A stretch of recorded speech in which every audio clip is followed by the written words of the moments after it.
యేసుక్రీస్తు జన్మదినం సందర్భంగా క్రైస్తవ ప్రార్థనా మందిరాలు భక్తులతో కలకలాడుతున్నాయి. తెలంగాణలోనే ప్రత్యేకత కలిగిన మెదక్ చర్చ్లో క్రైస్తవులు ప్రత్యేక ప్రార్థన చేశారు. ఆసియాలోనే రెండవ అతిపెద్ద చర్చిగా పేరుగాంచిన మెదక్ కెథడ్రాల్ చర్చ్లో 101వ క్రిస్మస్ వేడుకలు అంగరంగ వైభవంగా జరుగుతున్నాయి. ఆనవాయితీ ప్రకారం యేసుక్రీస్తు జన్మదినాన్ని పురస్కరించుకుని తెల్లవారుజామున చర్చ్ కమిటీ బాధ్యతలు సిలువలను ఊరేగింపుగా తీసుకొచ్చి చర్చిలోని ప్రధాన వేదిక వద్ద ప్రతిష్ఠించారు. ఉదయం తెల్లవారుజామున 4:30 గంటల నుంచి ప్రాతకాల ఆరాధనతో మెదక్ చర్చిలో క్రిస్మస్ మహోత్సవం ప్రారంభమైంది. In charge bishop right reverend Ruben Mark భక్తులకు దైవ వాక్యాన్ని వివరించారు. దేశంలోనే కాదు ప్రపంచ వ్యాప్తంగా క్రిస్మస్ వేడుకలు ఘనంగా జరుపుకుంటున్నారు క్రైస్తవులు. మరి ముఖ్యంగా తెలంగాణలోని మెదక్ కేథడ్రాల్ చర్చిలో జరిగిన 101వ క్రీస్తు జన్మదిన వేడుకలకు దక్షిణ ఇండియా సంఘం మెదక్ అధ్యక్ష మండల సంఘం తరపున క్రైస్తవ సోదరులకు బిటిఫ్ యేసుక్రీస్తు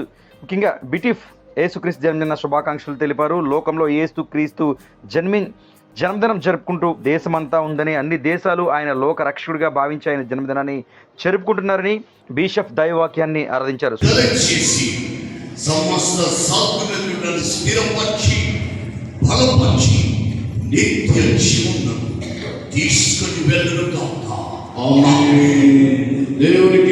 సుమారుగా 5,000 మంది భక్తులు ప్రాతకాల ఆరాధనలో పాల్గొన్నారు. క్రిస్మస్ సందర్భంగా యేసుక్రీస్తు జన్మ వృత్తాంతాన్ని తెలియజేసేలా చర్చిలో ప్రధాన వేదిక ముందు సాంప్రదాయ పద్ధతిలో పశువుల పాక ఏర్పాటు చేసి దానికి స్టార్ వేలాడదీశారు. మరో పక్కన పెద్ద సైజ్ క్రిస్మస్ ట్రీని ఏర్పాటు చేసి దాన్ని శాంతా క్లోజ్ బొమ్మలను మరియు బెల్స్, స్టార్స్, గ్రీటింగ్ కార్డ్స్, రంగురంగులు బాల్సులతో అందంగా అలంకరించారు. చర్చిలోని విశాలమైన హాల్ను రంగురంగుల మెరుపు కాగితాలు, బెలూన్లు, స్టార్లతో శోభాయమానంగా అలంకరించారు. మెదక్ చర్చిలో జరుగుతున్న క్రిస్మస్ వేడుకలకు తెలంగాణ, ఆంధ్రప్రదేశ్, కర్ణాటక, మహారాష్ట్ర నుంచి పెద్ద ఎత్తున భక్తులు చేరుకున్నారు. ఈ మేరకు సిఎస్ఐ యంత్రాంగం భక్తులకు అన్ని ఏర్పాట్లు చేసింది. జిల్లా ఎస్పీ డివి శ్రీనివాసరావు ఆధ్వర్యంలో క్రిస్మస్ వేడుకలు ఎలాంటి అవాంఛనీయ ఘటనలు జరగకుండా 500 మంది పోలీసులు బందోబస్తు ఏర్పాటు చేశారు. ఆసియా ఖండంలోనే రెండోదిగా ప్రసిద్ధిగాంచిన మెదక్ సిఎస్ఐ చర్చ్ గురువారం రాత్రి నుంచి విద్యుత్ దీపాల అలంకరణతో మెదక్ సిఎస్ఐ చర్చ్ ప్రాంగణం అంతా ముస్తాబు జరుగుతుంది, అంగరంగ వైభవంగా ఆకట్టుకుంటుంది.